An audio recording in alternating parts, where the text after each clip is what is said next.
Hi friends, this is Iqra. Welcome to my channel.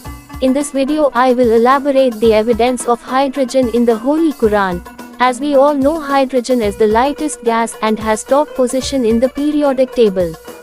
The sun is composed primarily of two chemical elements, hydrogen and helium.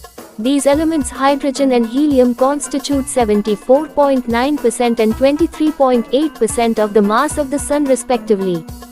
The element hydrogen is represented in the periodic table by the symbol H. H in Arabic is Ha. The sun is predominantly made of Ha. It turned out that all verses of chapter 91, the sun, end with Ha.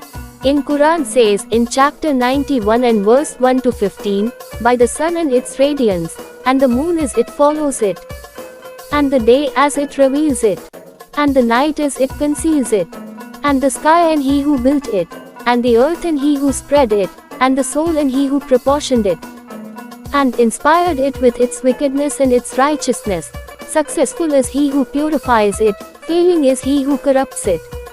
Thamud denied in its pride, when it followed its most wicked. The messenger of Allah said to them, "This is the she-camel of Allah, so let her drink." But they called him a liar, and hamstrung her. So their Lord crushed them for their sin, and leveled it. And he does not fear its sequel.